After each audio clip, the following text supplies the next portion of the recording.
Hello friends, അപ്പോൾ welcome to a new vlog. അപ്പോൾ ഇന്നൊരു get ready with me video ആണ് കേട്ടോ. അപ്പോൾ ഒരു കംപ്ലീറ്റ് മേക്കപ്പ് ട്യൂട്ടോറിയലാണ്. അപ്പോൾ നിങ്ങളൊരു ബിഗിനറാണ്, നിങ്ങൾക്ക് മേക്കപ്പ് ഒന്നും ചെയ്യാൻ അറിയില്ല എന്നുണ്ടെങ്കിൽ നിങ്ങൾ ഡെഫിനറ്റായിട്ട് ഈ വീഡിയോ കാണണം. അപ്പോൾ ഞാനും ബിഗിനിങ്ങിൽ ഇങ്ങനെ തന്നെയായിരുന്നു. ഓരോ പരീക്ഷണങ്ങൾ വെച്ചിട്ടാണ് ഞാനും പഠിച്ചത് കേട്ടോ. അപ്പോൾ ആദ്യം തന്നെ ഒരു പ്രൈമർ നമ്മൾ അപ്ലൈ ചെയ്യണം. അതിന് മുമ്പ് ഒരു മോയ്സ്ചറൈസർ കംപ്ലീറ്റ് ആയിട്ട് തേക്കണം. അത് കഴിഞ്ഞിട്ട് പിന്നെ ഒരു പ്രൈമർ, ഞാൻ ഇവിടെ ലാക്മേയുടെ പ്രൈമറാണ് യൂസ് ചെയ്യുന്നത്. അത് കഴിഞ്ഞിട്ട് ഞാനിപ്പോൾ ഒരു കൺസീലർ ഇട്ടുകൊണ്ടിരിക്കുകയാണ്. കൺസീലർ ഏതാ ബ്രാൻഡ് എന്നുള്ളത് ഞാൻ മറന്നുപോയി.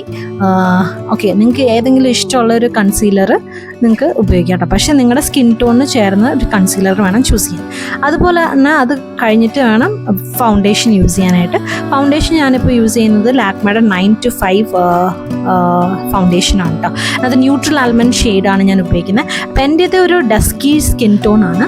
അപ്പോൾ അതിന് സ്യൂട്ടബിൾ ആയിട്ടുള്ള ഫൗണ്ടേഷൻ എന്ന് പറയുന്നത് നമുക്ക് റെയറായിട്ട് ലൈക്ക് ഭയങ്കര പാടാണ് നമുക്ക് കിട്ടാനായിട്ട്. പക്ഷേ എനിക്ക് ആക്ച്വലി ഇത് എൻ്റെ ഫസ്റ്റത്തെ ഫൗണ്ടേഷനാണ്, ഞാൻ ആദ്യമായിട്ട് വാങ്ങിച്ച ഫൗണ്ടേഷനാണ്. പക്ഷേ അടിപൊളി ഫൗണ്ടേഷനാണ് കേട്ടോ.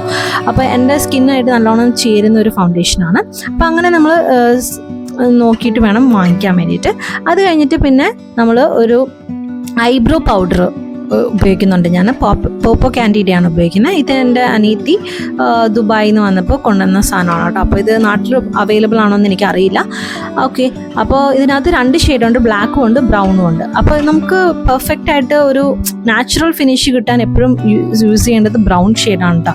ബ്ലാക്ക് ഉപയോഗിച്ച് കഴിഞ്ഞാൽ ഒരു ആർട്ടിഫിഷ്യൽ ലുക്ക് ഉണ്ടാവും. അപ്പോൾ ഞാൻ എൻ്റെ ഐബ്രോ ഷേപ്പ് ചെയ്യാൻ മറന്നുപോയി. അതുകൊണ്ട് ഞാനിപ്പോൾ ഒരു കോമ്പ് വെച്ച് ചീകിയിട്ട് ഞാൻ എൻ്റെ ഉള്ള കയ്യിലിരുന്നൊരു കത്രിക വെച്ചിട്ട് ഞാനത് ഒന്ന് ഷേപ്പ് ചെയ്ത് കൊടുത്തതാണ്. അത് കഴിഞ്ഞിട്ട് പിന്നെ നമ്മളൊരു ഹൈലൈറ്റർ പൗഡറാണ് ഉപയോഗിക്കുന്നത്. ഹൈലൈറ്റർ പൗഡർ ഞാനിവിടെ ഉപയോഗിക്കുന്നത് മാസ്റ്റർ ക്രോമിൻ്റെയാണ്. മോൾട്ടൺ ഗോൾഡ് എന്ന് പറയുന്ന ഒരു ഷെയ്ഡാണ് കേട്ടോ ഉപയോഗിക്കുന്നത്. അപ്പോൾ ഇത് പല പല ഷെയ്ഡ്സിൽ അവൈലബിൾ ആണ്. അതുപോലെ ഷിമ്മറി ഫിനിഷിൽ നമുക്ക് ഹൈലൈറ്റേഴ്സ് അവൈലബിൾ ആണ്. പക്ഷെ ഞാനിവിടെ പൗഡറായിട്ടാണ് കേട്ടോ ഉപയോഗിക്കുന്നത്. ഓക്കെ, അപ്പം ഞാൻ സെയിം ഹൈലൈറ്റർ പൗഡർ തന്നെ നമ്മുടെ ചീക്ക് ബോൺസും ചിന്നും അതുപോലെ തന്നെ നോസിൻ്റെ ബോണൊക്കെ ഹൈലൈറ്റ് ചെയ്യാൻ വേണ്ടിയിട്ടാണ് മെയിനായിട്ട് നമ്മൾ ഇത് ഹൈലൈറ്റർ ഉപയോഗിക്കുന്നത്. അതായത് നമ്മുടെ ഫീച്ചേഴ്സ് ഹൈലൈറ്റ് ചെയ്യാൻ വേണ്ടിയിട്ട്. അതുപോലെ തന്നെ ഞാൻ വേറെ എനിക്ക് eye shadow powder separate palette ഇല്ലാത്തതുകൊണ്ട് തന്നെ ഞാൻ ആ ഹൈലൈറ്റർ പൗഡർ തന്നെയാണ് ഐ ഷാഡോ ആയിട്ട് ഉപയോഗിക്കുന്നത് കേട്ടോ. അത് കഴിഞ്ഞിട്ട് ഞാൻ ലിപ്പിലോട്ടാണ് പോകുന്നത്. ലിപ്പിൽ നമ്മൾ കമ്പൽസറി ആയിട്ടൊരു ലിപ്പ് ലൈനർ കൊടുക്കുന്നത് നല്ലതായിരിക്കും. അപ്പം നമ്മുടെ ലിപ്പിൻ്റെ ഷേപ്പ് നല്ലോണം ഒരു ഔട്ട്ലൈൻ ചെയ്ത് കിട്ടും കേട്ടോ നമുക്ക്. അപ്പോൾ അത് കഴിഞ്ഞിട്ട് നമ്മൾ അതിനകത്ത് ലിപ്സ്റ്റിക്ക് ഫില്ല് ചെയ്ത് കഴിഞ്ഞാൽ നല്ലൊരു എടുപ്പുണ്ടാവും നമ്മുടെ ചുണ്ടിന്. അപ്പം ഞാനിവിടെ ലിപ്സ്റ്റിക്ക് ഉപയോഗിക്കുന്നത് സെഫോറ എന്ന് പറയുന്ന ബ്രാൻഡിനെയാണ്. അപ്പോൾ ഇതെനിക്ക് നാത്തൂൻ കാനഡയിൽ നിന്ന് അയച്ചു തന്നതാണ് കേട്ടോ. ഈ സെഫോറ എന്ന് പറയുന്ന ബ്രാൻഡിനെ പറ്റി എനിക്കൊരു ഐഡിയ ഇല്ലായിരുന്നു. ഇത് ഇത്രയും വലിയ ബ്രാൻഡാണെന്നും ഇത്രയും സൂപ്പർ സാധനമാണെന്നൊന്നും എനിക്കറിയില്ലായിരുന്നു. അപ്പോൾ ഇവിടെ വന്നപ്പോൾ സോണിയ പറഞ്ഞു ഇത് ഭയങ്കര സൂപ്പർ സാധനമാണ്. അങ്ങനെ ഇതെൻ്റെ ആദ്യത്തെ ട്രയലാണ് കേട്ടോ. ഈ വീഡിയോയിൽ എൻ്റെ ആദ്യമായിട്ട് ഞാനിത് ഉപയോഗിക്കുന്നത്.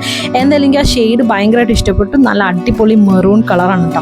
അപ്പോൾ നമ്മൾ ഡസ്കി സ്കിന്നുകാർക്കൊക്കെ നല്ല ഭംഗിയായിരിക്കും ഇങ്ങനത്തെ ഡാർക്ക് ഷെയ്ഡ്സ് നമ്മുടെ ചുണ്ടിൽ ഇട്ട് കഴിഞ്ഞാൽ. അത് കഴിഞ്ഞ് പിന്നെ നോർമലായിട്ട് നമ്മുടെ ഐലൈനറാണ് ഞാൻ ഉപയോഗിക്കുന്നത്. ഡെഫിനറ്റ്ലി നമ്മുടെ ഡാസ്ലറിൻ്റെ ഐലൈനർ, അത് ഭയങ്കര അഫോർഡബിൾ ആണല്ലോ. പിന്നെ ഇപ്പോൾ സ്റ്റുഡിയോയിലൊക്കെ നമുക്ക് ഐലൈനേഴ്സ് അവൈലബിൾ ആണ് അഫോർഡബിൾ പ്രൈസിൽ. അതൊക്കെ നിങ്ങൾക്ക് ട്രൈ ചെയ്യാവുന്ന കേട്ടോ. അപ്പോൾ എപ്പോൾ ഞാൻ കണ്ണെഴുതിയാലും ഓട്ടോമാറ്റിക്കലി ഒരു വാലിടൽ നിർബന്ധമാണ് കേട്ടോ. അത് ഓട്ടോമാറ്റിക്കലി അത് വന്ന് പോവുകയാണ്. വാലില്ലാതെ എനിക്കൊരു ഇതില്ല. പിന്നെ ഇച്ചിരി തിക്കായിട്ട് എഴുതി കഴിഞ്ഞ് കഴിഞ്ഞാൽ നമ്മുടെ നല്ല കണ്ണൊക്കെ ആണെങ്കിൽ അത് ഹൈലൈറ്റ് ചെയ്യാനായിട്ട് എളുപ്പം, ലൈക്ക് കുറച്ചും കൂടെ നല്ലതായിരിക്കും കേട്ടോ.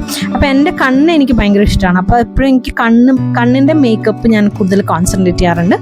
അപ്പോൾ നമ്മുടെ കണ്ണിൻ്റെയും മുഖത്തിൻ്റെ പണിയൊക്കെ കഴിഞ്ഞു. ഇനി നമ്മൾ ഹെയർ സ്റ്റൈലിലോട്ട് കിടക്കുകയാണ്. അപ്പോൾ ഹെയർ സ്റ്റൈൽ എന്ന് പറയുന്നത് വളരെ സിമ്പിളായിട്ടൊരു ഹെയർ സ്റ്റൈലായിട്ട് ചെയ്യുന്നത്. കാരണം എനിക്ക് വലിയ ഹെയർ സ്റ്റൈലിംഗ് ഒന്നും അറിയില്ല. ഹെയർ സ്റ്റൈലിൻ്റെ കാര്യത്തിൽ ഞാൻ ഭയങ്കര ഒരു തോൽവി തന്നെയാണ്. അപ്പോൾ എനിക്ക് പണ്ട് ഇഷ്ടംപോലെ നല്ല നീളത്തിൽ മുടി ഉണ്ടായിരുന്നു കേട്ടോ. ഇപ്പോൾ ഡെലിവറി ഒക്കെ കഴിഞ്ഞ് പിന്നെ ബാംഗ്ലൂരിലെ വെള്ളത്തിൻ്റെയും എല്ലാത്തിൻ്റെയും ഒക്കെ ആയിട്ട് എൻ്റെ മുടിയൊക്കെ പോയിരിക്കുകയാണ്. അതുകൊണ്ട് ഞാൻ ലെങ്ത്തൊക്കെ കുറച്ചു. ഇപ്പോൾ ഉള്ളൊക്കെ കുറഞ്ഞു കേട്ടോ. അപ്പം ലെങ്ത്തൊക്കെ കുറച്ചു. അപ്പോൾ ആദ്യത്തെ എടുത്തപ്പോൾ ലൂസായിപ്പോയി. അപ്പോൾ ഞാൻ വീണ്ടും ചെയ്തുകൊണ്ടിരിക്കുകയാണ്. വീണ്ടും ജസ്റ്റ് ഒന്ന് നമ്മൾ പാർട്ടായിട്ട് എടുത്തിട്ട് ട്വിസ്റ്റ് ചെയ്തിട്ട് പുറകിൽ കൊണ്ടുപോയി ഒരു ക്ലച്ച് കുത്തി, അത്രേ ചെയ്തിട്ടുള്ളൂ. അത് കഴിഞ്ഞ് പിന്നെ ഞാനൊരു പൊട്ട് കുത്തുന്നുണ്ട്, കാരണം ട്രഡീഷണൽ ഔട്ട്ഫിറ്റ് ആയതുകൊണ്ട്. പിന്നെ നമ്മുടെ ഡ്രസ്സ് ഭയങ്കര സിമ്പിൾ ആയതുകൊണ്ട് നമ്മൾക്ക് ഒരു ഹെവി ഇയറിങ് ഞാൻ ചൂസ് ചെയ്തിട്ടുണ്ട് കേട്ടോ. അപ്പോൾ ഒരു ബ്ലാക്ക് ആൻഡ് ഗോൾഡൻ ഇയറിംഗ് ആണ് ഇവിടെ ചൂസ് ചെയ്തേക്കുന്നത്. അപ്പോൾ ഞാൻ അതാണ് ഇടുന്നത്. അപ്പോൾ ഇത് ഞാൻ സാധാരണ സ്ട്രീറ്റിൽ നിന്ന് വാങ്ങിച്ചതാണ്. 100 രൂപയോ 120 രൂപയോ അങ്ങനെ എത്രയായിട്ടുള്ളൂ. അത് കഴിഞ്ഞ് പിന്നെ ഞാൻ സുഡിയോയുടെ ഒരു നെയിൽ പോളിഷ് ചൂസ് ചെയ്തിട്ടുണ്ട്. പിന്നെ ഇതെൻ്റെ ഫേവറേറ്റ് വാച്ചാട്ടോ. ഇതെനിക്ക് പപ്പ വെഡ്ഡിങ്ങിന് ഗിഫ്റ്റ് ആയിട്ട് തന്ന വാച്ചാണ്. പിന്നെ അത് കഴിഞ്ഞ് പിന്നെ ഇത് സുഡിയോയുടെ നെയിൽ പോളിഷ്, അപ്പോൾ അത് ഞാൻ ഇട്ടിട്ടുണ്ട്. പിന്നെ ലാസ്റ്റ് ഒരു മേക്കപ്പ് ഫിക്സർ. അപ്പോൾ അത് ഏത് മേക്കപ്പ് സെറ്റിംഗ് സ്പ്രേ വേണമെങ്കിൽ നിങ്ങൾക്ക് ചൂസ് ചെയ്യാം. ഇതിപ്പോൾ ഞാൻ നോർമലി ഒരു ഷോപ്പിൽ നിന്ന് വാങ്ങിച്ചതാണ്. അപ്പോൾ ആദ്യം സ്പ്രേ ചെയ്യുമ്പോൾ ഒരു വാട്ടർ പോലെ ഇരിക്കും. അത് കഴിഞ്ഞ് കാറ്റൊക്കെ കൊള്ളുമ്പോൾ അത് ഉണങ്ങിക്കൊള്ളും കേട്ടോ. അത് കഴിഞ്ഞ് പിന്നെ ഒരു ബോഡി സ്പ്രേ. അപ്പോൾ ഞാനിവിടെ വെർസാച്ചയുടെ ബോഡി സ്പ്രേ ആണ് ഉപയോഗിച്ചിരിക്കുന്നത്. അപ്പോൾ നമ്മുടെ ലുക്കൊക്കെ കംപ്ലീറ്റ് ചെയ്തിട്ടുണ്ട്. അപ്പോൾ എൻ്റെ ഫൈനൽ ലുക്ക് എങ്ങനെയാണ് ഇഷ്ടപ്പെട്ടത് നിങ്ങൾക്ക്? അപ്പോൾ എൻ്റെ വീഡിയോസൊക്കെ ഇഷ്ടപ്പെട്ട് കഴിഞ്ഞാൽ ലൈക്ക് ചെയ്യുക, ഷെയർ ചെയ്യുക, സബ്സ്ക്രൈബ് ചെയ്യുക. Bye bye.